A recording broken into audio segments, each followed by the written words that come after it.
मैं on behalf of confederation of service association of Arunachal Pradesh ताजेमैंग assistant general secretary, आप सबको जो जितना भी हमारा यहाँ national movement of all pension system और बहुत सारा पेट्रियटिक यूनिट से प्रेसिडेंट सेक्रेटरी और जितना भी गवर्नमेंट एम्प्लॉयज़ यहाँ में जो आया हुआ है, आज का हम लोग 2 घंटा का जो all India national level peaceful धरना in support of in solidarity to all India state government employees association, जो पूरा भारत में ये जो धरना चाह रहा है उसको हम लोग सॉलिडरिटी सपोर्ट करने के लिए कोसाप ने ये ऑर्गेनाइज किया है।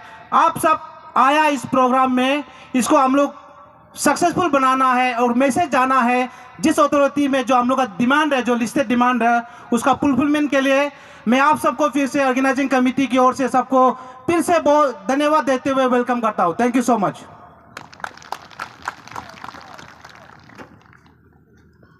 Sorry, forgot to introduce myself.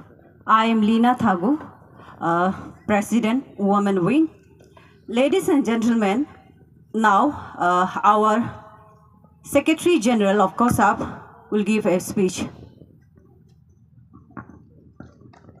Thank you, Taku Madam. Once again, good morning. Respected President COSAP, all the Central Executive का जन्म हुआ था 27 जनवरी 5 को all India state government employees federation का साथ में हमने एफिलिएटेड किया।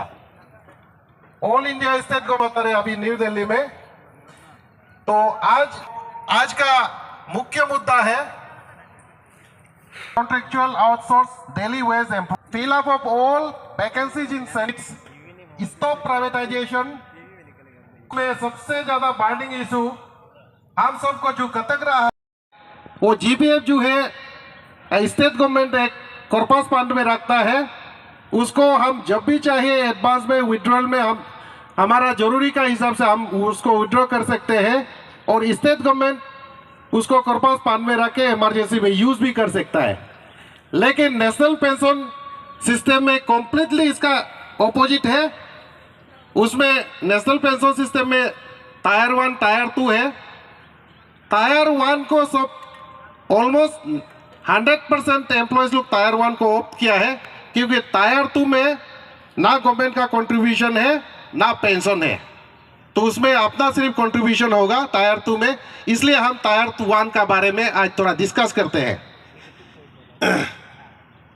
ऐसा है एनपीएस में आपको 10% आपका बेसिक सैलरी से कंट्रीब्यूट करना है और अभी का समय में एम्प्लॉयर जो है यानी कि स्टेट गवर्नमेंट 14% कंट्रीब्यूट करेगा। टोटल 24% कंट्रीब्यूशन होगा एनपीएस में और उस पैसा को provident fund regulatory and development authority NSDL का through, NSDL national securities and depository limited और प्राइवेट कंपनी है, उसका थ्रू कंपनीज में इन्वेस्ट करेगा। वो कंपनीज जो है प्राडा में रजिस्टर होना पड़ेगा, तो कंपनी में इन्वेस्ट करेगा, कंपनी वाला वो पैसा को यूज करेगा और आपको सरकार से इस सिस्टम में सरकार से कोई पेंशन नहीं मिलेगा, आपको रिटायरमेंट का बाद भी कोई पेंशन नहीं मिलेगा। ये पैसा जो है आपको जब तक रिटायरमेंट नहीं होता है उसी तरह आपका 10% बेसिक सैलरी से काटते रहेगा और जब आप रिटायरमेंट होगा टोटल अमाउंट में से आपको 60% रिटायरमेंट का टाइम में आपको दिया जाएगा। उसके बाद 40% जो बचता है उसको आप एन्युटी खरीदना पड़ेगा, यानी कि एक शेयर्स खरीदना पड़ेगा जो प्रादा का अंदर में रजिस्टर्ड है और उस डिपॉजिट से उस 40% से जितना मंथली इंटरेस्ट ग्रो होगा उसको आपको पेंशन का रूप में दिया जाएगा। तो उसको मैं शॉर्ट में बता दूं, आप अगर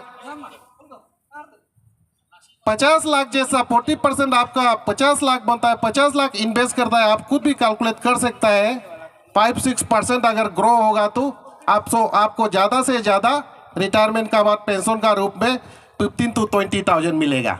उस समय 15 to 20,000 आपको आपका परिवार को बिल्कुल पाल नहीं पाएगा। उसके बाद एनपीएस सिस्टम में आपका जितना डिपॉजिट है उससे आपको पूरा सर्विस लाइफ में 3 बार विड्रॉल करने का मौका मिलेगा, जबकि ऑल पेंशन सिस्टम में जीपीएफ में जो हम सब्सक्राइब करते हैं उसको हम जब चाहे विड्रॉ कर सकता है सर्टेन परसेंटेज को, उसमें कोई रेस्ट्रिक्शन नहीं है। लेकिन 3 टाइम्स विड्रॉल में भी एक विड्रॉल में आपको सिर्फ आपका डिपॉजिट से है, सरकार का डिपॉजिट को नहीं गिना जाएगा, आपका डिपॉजिट से सिर्फ 25% मिलेगा। मैं एग्जाम्पल बता दूं, आपका से टोटल डिपॉजिट 20 लाख है, उसमें से 10 लाख सरकार का है और 10 लाख आपका है। आपको इस बार जरूर होगा आप 25% वहां से निकाल लेता है, यानी कि 10 लाख से आपको 2,50,000 निकाल लेता है आप। उसके बाद 2 साल का बाद से 25 मंथ्स का बाद आप पर मंथ 10,000 इन्वेस्ट करता है, कंट्रीब्यूट करता है। 25 मंथ्स का बाद में आपको फिर जरूरी हो गया तो आप विथड्रॉ करने जाएगा, आप सोचेगा कि मेरा पहले 10 लाख से 7,50,000 बच गया था और 2,50,000 डिपॉजिट हो गया, फिर से 10 लाख हो गया, हम और 2,50,000 हमको निकालना है। लेकिन तब आपको क्या बताएंगे, आप जिस 10 लाख से 25% निकाल लिया वो 7,50,000 को आप छू नहीं सकता है। आपको सिर्फ 2,50,000 जो नया डिपॉजिट है वहाँ का 25% मिलेगा।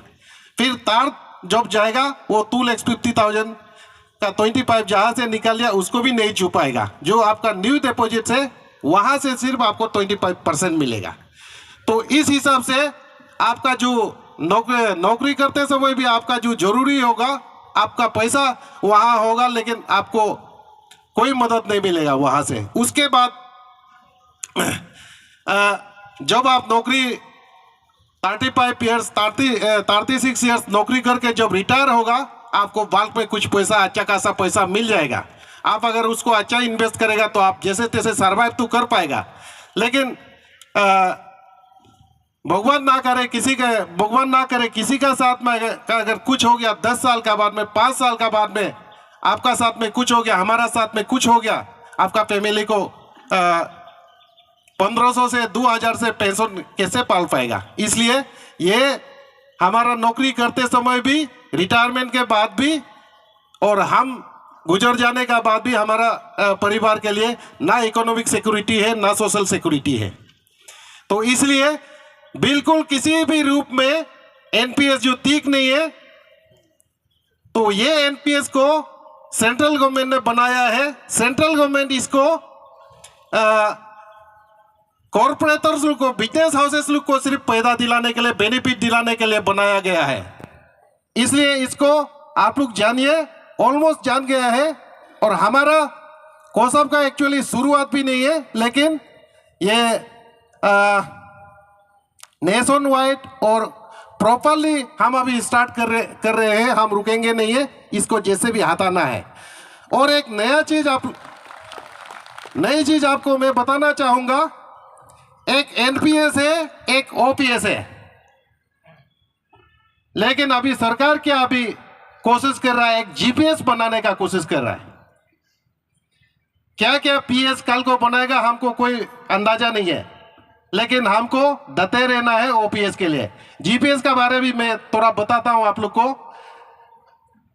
मध्य प्रदेश सरकार जगनमोहन रेड्डी ने उसका स्टेट गवर्नमेंट एम्प्लॉयज लोग को बोला है, सेंट्रल गवर्नमेंट जो बनाए आपको हम जीपीएस देंगे। जीपीएस मतलब guaranteed pension system. Guaranteed pension system में ऐसा है, आपको 10% इन्वेस्ट करना है और आपका रिटायरमेंट का मंथ में, जिस मंथ आप रिटायरमेंट जा रहे हैं उस मंथ का बेसिक पे का 30% आपको पेंशन देंगे हम। उसका बाद 30% वो जो अमाउंट फिक्स होगा वो आप जब तक पेंशन लेगा तब तक वही चलते रहेगा। जबकि ऑल पेंशन सिस्टम में डीए का साथ में डीआर का रूप में बढ़ता है और जब जब पे कमीशन होता है उसका साथ में बढ़ोतरी होता है। उसके बाद जीपीएस में ये भी एक प्रोविजन है, आप 15% कंट्रीब्यूट करो, आपको रिटायरमेंट का वक्त में 40% आपका बेसिक पे का ऊपर 40% पेंशन देंगे। तो ये क्या है कि ये एक आईवास है, सेम है। इसको जो मध्य प्रदेश में जो प्रपोजल है, इसको अभी सेंट्रल गवर्नमेंट ने, क्योंकि हर स्टेट में हर सेंट्रल गवर्नमेंट एम्प्लॉयज अभी एनपीएस का विरोध करना शुरू हो गया, इसलिए सेंट्रल गवर्नमेंट इसको अभी इन्वेस्टिगेट मतलब इसको वेरीफाई कर रहा है, जीपीएस लागू करने से कैसे रहेगा। तो हम बिल्कुल नहीं मानेंगे, आप हमारा साथ में करा रहिए।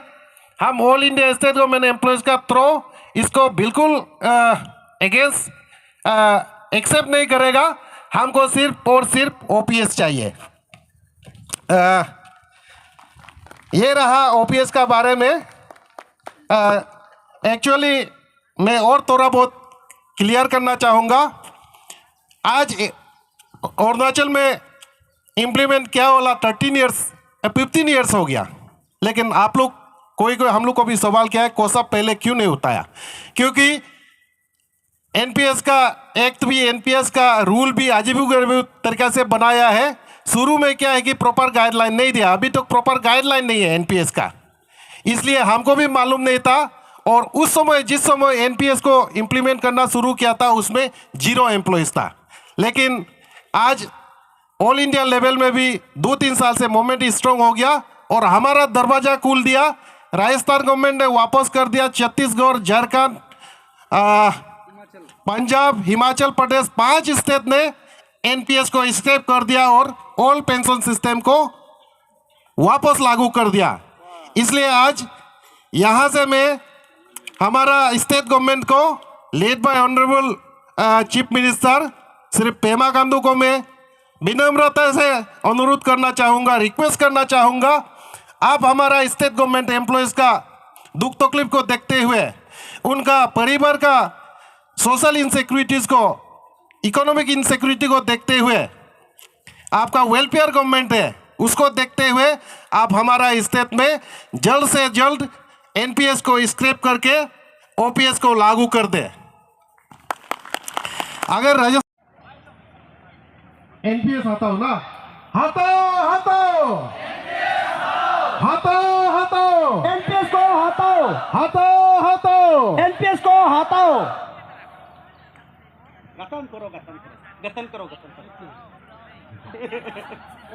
ओपीएस को वापस लाओ। हाँ, वापस लाओ, वापस लाओ, ओपीएस को वापस लाओ, वापस लाओ, वापस लाओ, ओपीएस को वापस लाओ, वापस लाओ, वापस लाओ, ओपीएस को वापस लाओ। 8 पे कमीशन गठन करो। हाँ, गठन करो, गठन करो, एक पे कमीशन गठन करो, गठन करो, गठन करो, एक पे कमीशन गठन करो, गठन करो, गठन करो। एक पे कमीशन गठन करो। Thank you. Let us start the program formally.